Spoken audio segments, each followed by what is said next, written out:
उत्तर प्रदेश में योगी आदित्यनाथ के आज के इस बयान को सुनिए और पता करिए कि उत्तर प्रदेश में कुल कितने विद्यालय बंद होने वाले हैं। आइए विस्तृत चर्चा करेंगे। पहले बयान सुनिए। अगर एक ग्राम पंचायत फैली हुई है, 2-3 विद्यालय अलग जगह हैं और विद्यालय कहीं 10 विद्यार्थी हैं, कहीं 15 हैं, कहीं 25 हैं, अगर इन तीनों को मिलाकर के हम एक कर लें और तीनों को मिलाकर एक करके वहां शिक्षकों के रेशियो को ठीक कर लें। उत्तर प्रदेश में योगी आदित्यनाथ के इस बयान के बाद आपको उत्तर प्रदेश का गणित समझना होगा। उत्तर प्रदेश में सरकारी विद्यालय में पढ़ाने वाले सरकारी शिक्षक क्या है, पीटीआर, और उनमें पढ़ने वाले बच्चे, प्यारे से बच्चे। पहले जानते हैं कि आज के इस बयान में मोटी मोटी बातें क्या है। देखिए, सिंपल सी चीज समझिएगा कि हम लोग गांव से आते हैं, अब भले ही शहर में पहुंच गए हैं, लेकिन यह प्रभाव गांव से लेकर कस्बे और कस्बे से लेकर शहर तक पड़ेगा। कोई भी एक ग्राम पंचायत होती है। सिंपल सी चीज ये जानिएगा कि जब भी कोई गांव आता है वो ग्राम पंचायत में आता है। अगर आपको ये नहीं पता है कि सरकारी विद्यालय कितने हैं, सरकारी विद्यालय अगर इतने हैं तो उसमें कितने विद्यालय बंद होने वाले हैं, समझिए पूरा गणित। यहां पर योगी आदित्यनाथ ने बोला है कि जो भी एक ग्राम पंचायत है और अगर उस ग्राम पंचायत में, बहुत आसान भाषा में, 2 या 3 विद्यालय हैं। क्या बोला गया है कि अगर उस ग्राम पंचायत में 2 या 3 विद्यालय हैं तो भैया क्या कर दीजिएगा, 2 या 3 विद्यालय हैं और उन 2 या 3 विद्यालय में देखा जाता है कि भाई ऐसा है कि कहीं पर 10 बच्चे हैं, कहीं पर जो है 15 बच्चे हैं और कहीं पर 25 बच्चे हैं। 2-3 विद्यालय में देखा गया कि भाई छुटपुट बच्चे हैं। यहां पर क्या है, ये बच्चे बताए इन्होंने कि ठीक है भाई कि अगर 2-3 विद्यालय हैं और उनमें ऐसे ऐसे छोटे छोटे बच्चे हैं जो जिनकी संख्या कम है और उनमें जो पढ़ाने वाला जो टीचर है ना, वो दोस्तों कोई टीचर है, उसमें कोई एक ही टीचर है। चलो ये बात कम से कम मानी गई। तो इन्होंने कहा कि जो 2-3 विद्यालय हैं, इन 3 विद्यालय को उठाओ और एक विद्यालय कर दो। यानी 3 विद्यालय को उठाओगे तो एक विद्यालय का यहां पर क्या कर दो, मर्ज कर दो। ये साफ साफ। और इसको करने से बोला क्या लाभ होगा, इसको करने से शिक्षक का जो अनुपात होगा वो भाई क्या हो जाएगा, सुधर जाएगा। कोई शिक्षक है तो भाई छुट्टी पर चला गया है तो दूसरे शिक्षक बच्चे को पढ़ा पाएंगे। यानी बोला कि भाई 3 जो विद्यालय थे उसमें 10, 15, 25 देखे गए, इसको 1 कर दिया गया। इसमें 60 से लेकर 100 बच्चे, 150 बच्चे कर दिए गए और इनमें 5 टीचर लगा दिए गए। यानी 3 से 5 टीचर लगा दिए गए। ये इनका गणित है और बोला कि भाई ये बढ़िया हो जाएगा, शिक्षा व्यवस्था सुधर जाएगी। अब आपको यह समझना बहुत जरूरी है कि अगर आप उत्तर प्रदेश में रह रहे हो तो उत्तर प्रदेश का जो गणित ये है, प्राइमरी स्कूल, देखिए आप प्राइमरी स्कूल की बात कर रहे हो, ठीक है।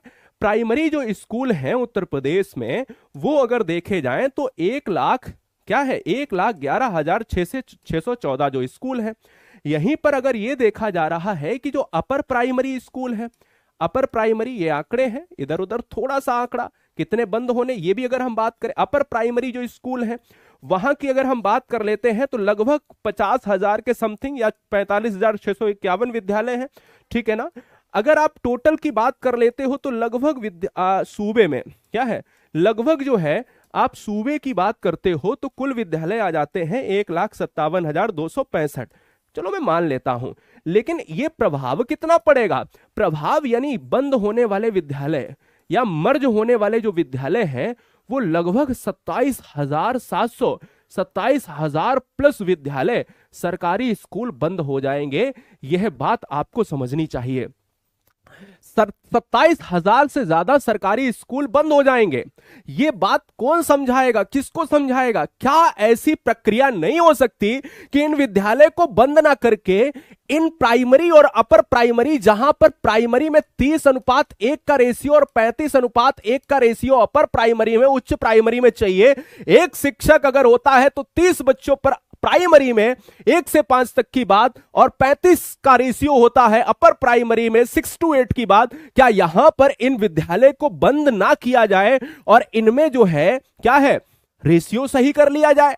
बोले रेशियो सही करने का क्या पैमाना, कोई अपने बच्चे को सरकारी विद्यालय में पढ़ाता है?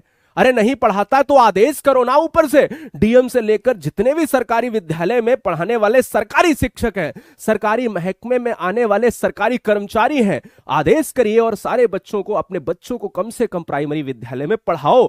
गुणवत्ता सही करो, बुनियादी ढांचा सही करो। बुनियादी ढांचा में यह नहीं होता कि स्मार्ट बोर्ड ले आए, स्मार्ट बोर्ड ले आए, बहुत अच्छी वाहवाही है, सरकार की वाहवाही है, लेकिन उत्तर प्रदेश के सूबे में यदि सरकारी विद्यालय में नामांकन को बढ़ाना है तो 2 से 3 चीजों पर काम करना पड़ेगा। एक, लाइब्रेरी सुविधा बहुत अच्छी होनी चाहिए।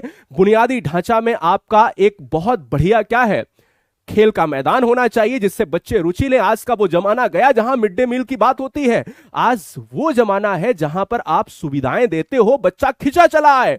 बच्चे के लिए लाइब्रेरी हो, स्कूल के लिए आप एक बढ़िया सा प्लेग्राउंड हो जहां पर बच्चे खेल पाए, माहौल हो, बुनियादी स्ट्रक्चर। आप स्कूल का स्ट्रक्चर भी अभी संभाल नहीं पाए। शौचालय देखा जाए, सुलभ शौचालय ही नहीं है। बहुत सी ऐसी जगह है जहां पर बिल्डिंग जर्जर है, बच्चे पढ़ रहे हैं और बरसात के मौसम में ऐसा लगता है कि ढह जाएगा।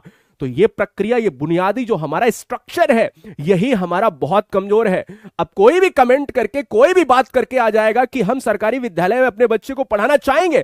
अरे जब आप बुनियादी शिक्षा पर, बुनियादी चीजों पर आप ध्यान दोगे, प्राइवेट स्कूल पर आप, प्राइवेट स्कूल के कंपैरिजन में आप चीजों को जब देखोगे कि हम उससे भी बढ़िया दे पाएंगे। जगह की कमी है नहीं, ग्राउंड इतना अच्छा होता लेकिन उसमें सुविधाएं ही नहीं है। पर हमें बुनियादी स्ट्रक्चर पर ध्यान देना होगा। अगर ये नहीं करेंगे तो सरकारी स्कूल 27,000 नहीं, सारे स्कूल बंद हो जाएंगे। ये वीडियो पहुंचा दीजिए आपको जहां पहुंचाना हो।